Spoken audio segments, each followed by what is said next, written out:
apa di sini?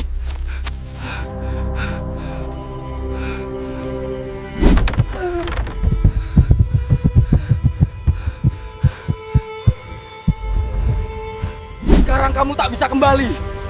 Kamu sudah terikat dengan hutan ini. Sumpah Setan Desa Kedung Wuluh. Ketika Tegar melanggar larangan, Tegar baru saja pindah ke Desa Kedung Wuluh. Ia adalah seorang pemuda dari kota besar yang ingin mencari ketenangan dan pekerjaan di pedesaan. Desa Kedung Wuluh terletak di pinggir hutan lebat, jauh dari hiruk-pikuk kota. Meskipun desa ini kecil, namun memiliki cerita-cerita horor yang sudah turun-temurun. Warga setempat sering berbicara tentang teror yang mengintai setiap malam, terutama di sekitar hutan yang melingkupi desa. Namun, Tegar yang terbiasa dengan kehidupan kota, tidak terlalu mempedulikan cerita-cerita tersebut. Baginya, itu semua hanya dongeng belaka. Pada malam pertama Tegar tiba di desa, ia menginap di rumah kontrakan yang sederhana di pinggiran desa. Rumah itu terlihat tua, dengan cat yang sudah memudar dan halaman yang dipenuhi dengan rerumputan tinggi. Tegar merasa agak cemas, namun ia mencoba menenangkan diri. Ia menyalakan lampu, duduk di meja makan sambil menikmati secangkir kopi.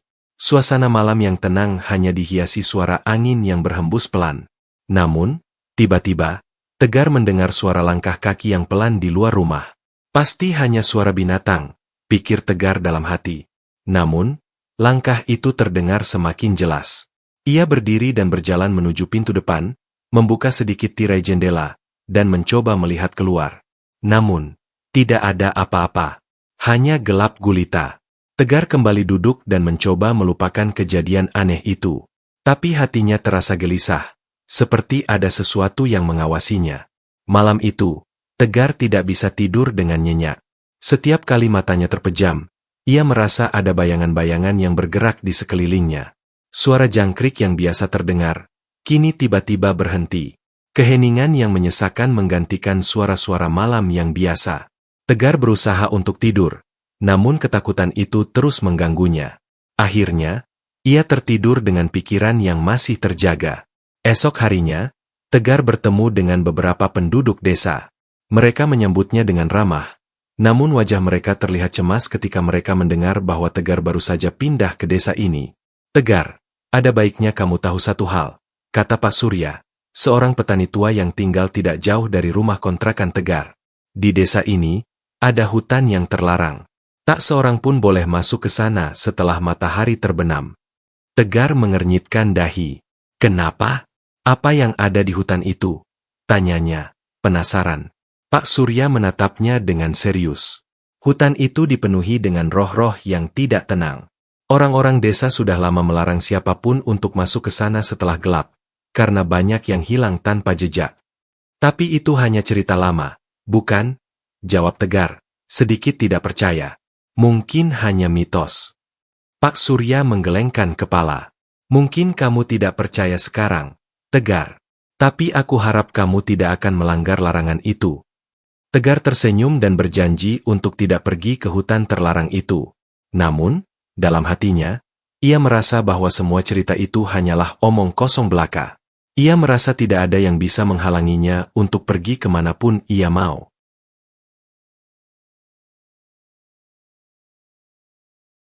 Hari itu, Tegar memutuskan untuk menjelajah sekitar desa. Ia melewati jalan setapak yang membentang di pinggir hutan yang diceritakan Pak Surya. Tegar merasa ingin tahu lebih banyak. Meskipun sudah diperingatkan, rasa penasaran itu menguasai dirinya. Hutan itu tampak rimbun dengan pepohonan tinggi, seakan menyembunyikan banyak misteri di dalamnya. Namun, Tegar tetap melangkah lebih jauh. Malam itu, setelah matahari terbenam, Tegar duduk di beranda rumah kontrakannya. Ia merasa sedikit aneh karena kesunyian yang sangat terasa di sekitar desa. Biasanya, di desa, ada suara-suara yang menemani malam, seperti suara jangkrik atau suara angin yang menyapu dedaunan. Namun malam itu, semuanya terasa mati. Hanya angin yang berhembus pelan dan jauh di kejauhan, terdengar suara desisan dari hutan. Tegar merasa ada sesuatu yang tidak beres. Ia ingat pesan Pak Surya tentang larangan untuk tidak memasuki hutan setelah malam tiba. Meskipun ragu, rasa penasarannya semakin besar. Malam itu, Ia memutuskan untuk melanggar larangan tersebut dan menyelidiki hutan yang selama ini dilarang orang desa untuk dimasuki. Ia keluar dari rumah, menyalakan senter dan berjalan menuju hutan yang terletak di ujung desa. Suasana sangat gelap, dengan cahaya bulan yang hanya menembus sebagian dari pepohonan besar. Setiap langkah Tegar terasa berat, dan angin malam yang dingin menggigit kulitnya. Ia semakin dalam memasuki hutan, dan semakin jauh dari rumah kontrakannya. Hutan itu terasa semakin lebat, sehingga suara langkahnya sendiri seakan tenggelam dalam kesunyian. Tiba-tiba, di tengah hutan, Tegar mendengar suara bisikan. Suara itu tidak jelas, seperti suara seseorang yang sedang berbisik dari kejauhan. Tegar berhenti sejenak, mencoba mendengarkan lebih jelas, namun suara itu semakin dekat. Ia menoleh ke belakang, namun hanya kegelapan yang terlihat. Tidak ada siapa-siapa. Hanya suara bisikan yang semakin jelas terdengar. Siapa itu? Pikir Tegar, jantungnya mulai berdebar kencang. Namun, ia mengabaikan rasa takutnya dan melangkah lebih jauh ke dalam hutan. Tegar merasa seperti ada yang mengawasinya. Rasa takutnya semakin kuat, tetapi keinginannya untuk mencari tahu lebih besar. Akhirnya, ia sampai di sebuah tempat terbuka di dalam hutan. Tempat itu gelap. Namun ia bisa melihat sebuah batu besar yang berdiri tegak. Batu itu tampak aneh, seperti tidak berasal dari alam sekitar. Tegar mendekat, dan ketika ia mendekat, ia merasakan udara menjadi lebih dingin. Di sekitar batu itu, tanahnya tampak terkumpul, seakan ada sesuatu yang telah digali di sana. Tegar menyentuh batu tersebut, dan begitu jarinya menyentuh permukaan batu, sesuatu yang tak terduga terjadi. Sebuah suara keras terdengar, dan tanah di sekitar batu itu mulai bergetar. Tegar terkejut dan mundur beberapa langkah, namun suara itu tidak berhenti. Suara seperti teriakan orang-orang yang menderita terdengar jelas di udara malam yang sunyi. Tegar merasa ada sesuatu yang mengerikan sedang terjadi. Tanpa pikir panjang, ia berlari menjauhi batu itu, kembali ke jalan setapak yang semula ia lalui. Namun, langkah kakinya semakin berat, seakan ada yang menahannya. Tegar merasa tubuhnya seperti tidak bisa bergerak. Ia berusaha untuk melawan ketakutan, namun tiba-tiba pandangannya menjadi kabur. Di hadapannya muncul sosok yang tidak dikenalnya. Sosok itu hanya terlihat bayangannya, dengan tubuh yang tinggi dan mata merah menyala. Sosok itu mulai mendekat, dan Tegar merasa ada sesuatu yang aneh dengan udara di sekitarnya. Semua terasa mencekam. "Apa yang kau lakukan di sini?" Suara berat terdengar, seperti suara dari kedalaman bumi. Tegar merasa gemetar, namun ia tidak bisa menjawab. Sosok itu semakin mendekat, dan Tegar merasa tubuhnya semakin berat, seakan terikat. Dengan sekuat tenaga, ia berlari, menembus gelapnya hutan. Ia berlari sejauh mungkin, hingga akhirnya ia tiba di batas hutan yang tidak jauh dari desa.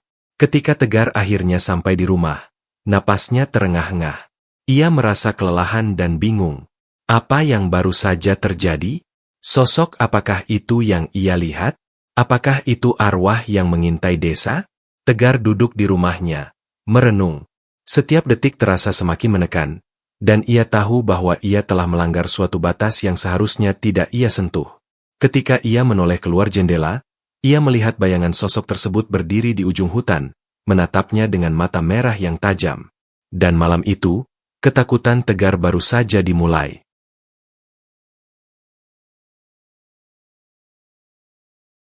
Pagi berikutnya, Tegar merasa tubuhnya kaku dan lelah. Tidur semalam tampaknya tidak memberi banyak efek. Ia terus teringat pada sosok yang ia lihat di hutan. Matanya seperti tidak bisa lepas dari bayangan itu, bayangan yang terus menghantui pikirannya. Namun, meskipun ketakutannya semakin besar, ia memutuskan untuk tetap bertahan di desa. Ia merasa bahwa ia tidak bisa terus hidup dalam rasa takut, dan hal itu justru semakin menarik rasa penasarannya. Hari itu, Tegar kembali berinteraksi dengan warga desa, namun ada yang berbeda. Warga tampak semakin gelisah ketika melihat Tegar. Mereka saling berbisik satu sama lain, dan beberapa di antaranya terlihat menjauh darinya. Hal ini membuat Tegar merasa semakin terasingkan. Rasa takut yang ia rasakan semakin nyata, dan ia merasa seperti sedang berada di tempat yang salah. Ia ingin tahu lebih banyak, tetapi ia juga merasa seperti ada yang menghalanginya. Pada malam harinya, Tegar memutuskan untuk tidak tidur. Ia duduk di beranda rumahnya, memandangi bintang-bintang di langit yang tampak lebih redup dari biasanya. Angin malam yang dingin membawa aroma tanah basah, dan hutan di seberang desa terlihat seperti ruang yang tak terjamah. Ia tahu, jika ia ingin mencari tahu lebih banyak, malam ini adalah waktunya. Namun, saat Tegar hendak pergi, ia mendengar ketukan pelan di pintu rumah kontrakannya. Ia terkejut, namun segera mendekat dan membuka pintu sedikit. Di luar, hanya ada Pak Surya, yang tampak tergesa-gesa. Wajahnya terlihat cemas, dan tangan tuanya bergetar ketika dia berbicara. "Tegar," suara Pak Surya bergetar. "Kamu tidak boleh melanjutkan. Hutan itu bukan tempat sembarangan. Mereka yang melanggar akan dibawa." Tegar menatap Pak Surya dengan tatapan bingung. "Apa maksud Pak Surya? Saya hanya ingin mencari tahu kebenaran tentang hutan itu." Pak Surya menarik napas dalam-dalam, seperti menahan perasaan yang sangat dalam. "Anak muda, kamu tidak tahu apa yang kamu lakukan. Mereka yang ada di sana bukan manusia lagi. Hutan itu adalah tempat arwah penasaran." Tegar merasa jantungnya berdebar lebih kencang. "Arwah penasaran? Apa maksudnya?" tanyanya, mencoba mencerna apa yang baru saja didengar. "Kamu akan tahu sendiri nanti," kata Pak Surya, suara berat penuh keputusasaan. "Tapi jika kamu tetap pergi, kau akan menyesal seumur hidup." Tegar tetap diam, mencoba mencerna kata-kata Pak Surya. Namun, rasa penasarannya lebih besar daripada rasa takut yang mulai muncul di dalam dirinya. "Terima kasih, Pak Surya," kata Tegar pelan, lalu menutup pintu. Setelah percakapan itu, Tegar merasa lebih bingung dari sebelumnya. Hatinya berdebar-debar, dan perasaan aneh kembali menyelimuti dirinya. Apa yang harus ia lakukan? Akankah ia mengikuti saran Pak Surya dan berhenti mencari tahu, atau tetap melanjutkan perjalanan yang sudah ia mulai? Tegar tahu, malam ini adalah malam yang akan menentukan segala sesuatu. Keputusan yang ia ambil malam ini akan mempengaruhi hidupnya selamanya. Akhirnya, dengan tekad bulat, ia memutuskan untuk melanjutkan perjalanan ke hutan. Ia menyiapkan perlengkapan, membawa senter, dan beberapa peralatan dasar untuk berjaga-jaga. Meskipun ada ketakutan yang menyelimuti dirinya, rasa penasaran Tegar membuatnya tetap melangkah menuju hutan terlarang. Di malam yang gelap itu, langkah Tegar semakin pasti. Ia berjalan dengan cepat, melewati jalan setapak yang sudah familiar, menuju hutan yang semakin lama semakin gelap. Setiap langkahnya terasa semakin berat, seolah ada sesuatu yang menahan. Namun, ia berusaha untuk tidak menghiraukannya. Ia tahu bahwa malam ini, ia harus menemukan jawabannya. Ketika Tegar sampai di pinggir hutan, ia merasakan sesuatu yang sangat aneh. Angin tiba-tiba berhenti, dan udara menjadi semakin dingin. Di kejauhan, ia melihat bayangan yang bergerak di balik pepohonan. Hatinya berdegup kencang, namun ia tidak mundur. Ia melangkah masuk ke dalam hutan, menuju tempat yang ia ingat pernah ia lihat sebelumnya. Saat ia berjalan semakin dalam, ia mendengar suara gemerisik di antara pohon-pohon besar. Sesuatu bergerak di sekitar dirinya. Tegar merasa seperti ada yang mengikutinya. Suara-suara aneh itu semakin jelas, seperti suara bisikan yang datang dari segala penjuru. Tegar berbalik, namun tidak ada apa-apa. Hanya hutan yang tampak gelap dan mencekam. Ia merasa semakin terjebak di dalam kegelapan yang tak berujung.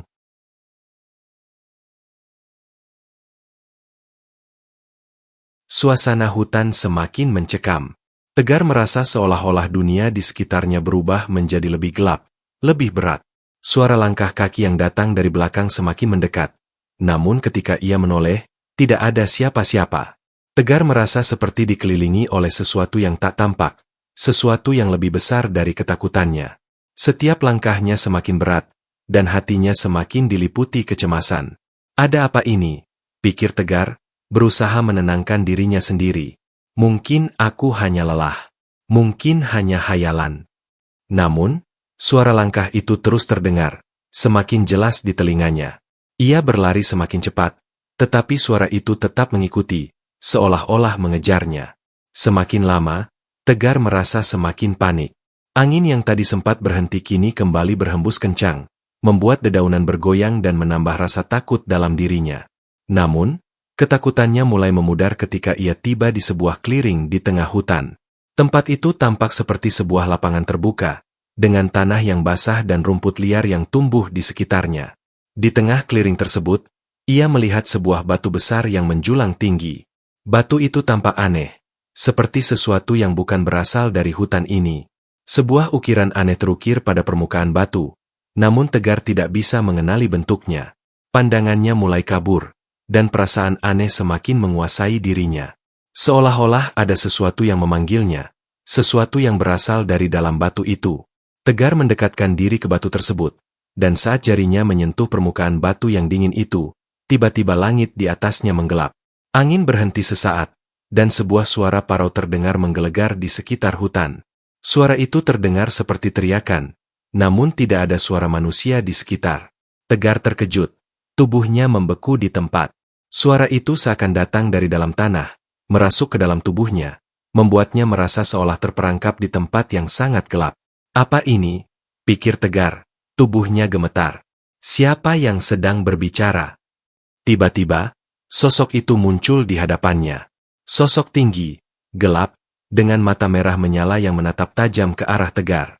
Sosok itu mengenakan pakaian hitam, dan kulitnya tampak sangat pucat. Tegar tidak bisa bergerak, seolah tubuhnya terikat oleh kekuatan yang lebih besar dari dirinya. Kamu telah melanggar larangan. Suara sosok itu bergema, terdengar seakan datang dari segala arah. Sekarang, kamu akan membayar harga untuk rasa penasarannya. Tegar berusaha untuk melawan, namun tubuhnya terasa sangat lemah. Ia merasa ada tangan yang menariknya menuju ke tanah, seolah ia akan terkubur hidup-hidup. Ketakutannya semakin besar, namun ia mencoba untuk melawan dengan sekuat tenaga. Tidak, teriak Tegar. Namun suaranya terputus seiring dengan rasa tercekik yang semakin dalam. Sosok itu semakin mendekat, matanya semakin besar, semakin menakutkan. Tegar berusaha mengalihkan pandangannya, namun mata merah itu seolah mengikatnya, membuat dirinya semakin tak berdaya. Suara teriakan itu semakin mendekat, dan tiba-tiba, ia merasakan angin yang sangat kencang bertiup, menghempaskan tubuhnya ke belakang. Ia jatuh ke tanah dengan keras, dan ketika ia membuka matanya, sosok itu telah menghilang. Tegar terengah-engah, tubuhnya masih gemetar, dan hatinya masih dipenuhi rasa takut yang luar biasa. Ia berdiri, mencoba mengumpulkan kekuatan, namun merasa tidak berdaya. Apa yang baru saja terjadi? Pikir Tegar, sambil melihat ke sekeliling. Hutan itu masih tampak seperti semula, tetapi ia merasakan kehadiran sesuatu yang mengintai. Kejadian itu terasa sangat nyata, namun ia tidak tahu apakah itu hanya hayalan atau kenyataan. Dengan langkah yang goyah, Tegar berbalik dan berlari menuju desa. Ia tidak peduli lagi dengan hutan atau sosok yang mengikutinya. Ia hanya ingin kembali ke tempat yang aman, jauh dari ketakutan yang baru saja ia alami. Setelah beberapa saat berlari, Tegar akhirnya sampai di rumah kontrakannya. Ia menutup pintu dengan cepat dan mengunci semuanya. Tubuhnya terasa lelah, dan jantungnya masih berdegup kencang. Ia duduk di sudut ruangan, berusaha menenangkan dirinya, tetapi ketakutan itu tidak hilang begitu saja. Sesaat kemudian, Tegar mendengar suara ketukan pelan di pintu. Ia terkejut dan menoleh ke arah pintu. Ketukan itu semakin keras, seakan ada yang ingin masuk ke dalam rumah.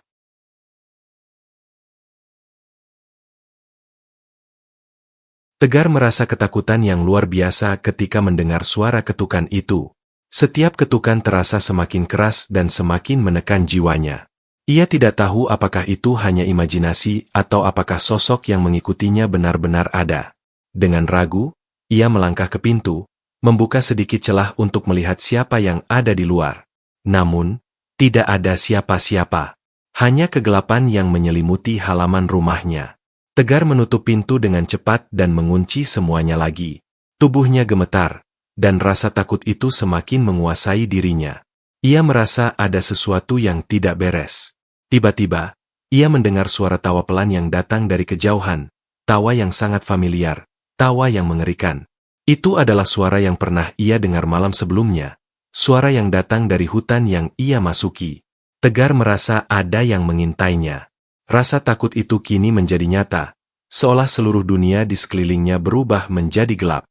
Setiap sudut rumah terasa menekan, seakan ada sesuatu yang mencoba masuk.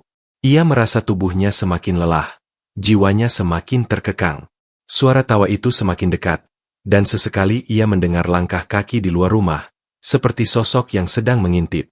Tegar tidak tahu apa yang harus dilakukan. Ia merasa terperangkap, tidak bisa melarikan diri dari rasa takut yang semakin membelenggunya. Ia mencoba untuk berpikir jernih, tetapi ketakutan itu menguasainya. Tiba-tiba, pintu depan rumahnya terbuka sendiri. Tanpa bisa dicegah, Tegar berjalan perlahan menuju pintu, merasa seperti terhisap oleh sesuatu yang tak terlihat. Ketika ia keluar, ia melihat sosok itu kembali, berdiri di depan rumahnya dengan mata merah menyala, menatapnya dengan tajam. "Kamu telah melanggar aturan." Suara sosok itu terdengar lagi, lebih dalam dan lebih mengerikan. "Sekarang, kamu akan membayar harga yang sangat mahal." Tegar merasa seluruh tubuhnya kaku. Ia ingin berteriak, tetapi suaranya terhenti di tenggorokannya. Sosok itu mulai mendekat dengan langkah yang sangat perlahan. Tegar merasa tubuhnya semakin berat, seolah terperangkap dalam jaring yang tidak terlihat. Ia ingin melarikan diri, namun kakinya terasa seperti tertanam di tanah. "Tegar, kamu sudah menjadi bagian dari mereka," kata sosok itu, suaranya mengerikan. "Sekarang kamu tak bisa kembali. Kamu sudah terikat dengan hutan ini." Ketika sosok itu semakin dekat, Tegar merasa seluruh tubuhnya dipenuhi rasa dingin yang menyusup ke dalam tulangnya. Namun, pada saat yang sama, sebuah cahaya terang tiba-tiba muncul di antara pepohonan. Cahaya itu semakin besar, dan sosok itu mulai menghilang, tersembunyi di balik bayang-bayang hutan yang gelap. Tegar terkejut dan seolah terbangun dari mimpi buruk yang panjang. Ia melihat ke sekitar dan mendapati dirinya kembali di keliling hutan tempat ia pertama kali melihat batu besar itu. Semua terasa berbeda sekarang. Keheningan hutan semakin pekat, namun tidak ada suara yang menakutkan.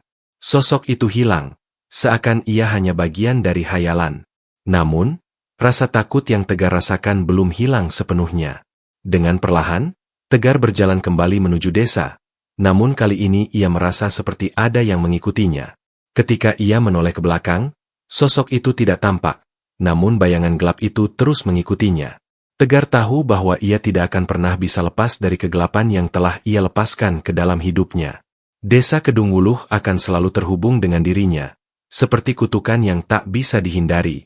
Sesampainya di rumah, Tegar duduk di sudut ruangan, berusaha untuk memahami apa yang baru saja ia alami. Namun, ia tahu satu hal yang pasti, malam itu, hidupnya telah berubah selamanya. Ia tidak akan pernah bisa melupakan hutan itu, dan ia tahu bahwa hutan itu juga tidak akan pernah melupakan dirinya. Segalanya telah terikat, dan ketakutan itu akan terus menghantuinya. Dengan perasaan yang berat, Tegar tahu bahwa malam ini, teror yang ia alami baru saja dimulai, dan tidak ada tempat di dunia ini yang aman dari kegelapan yang mengintai.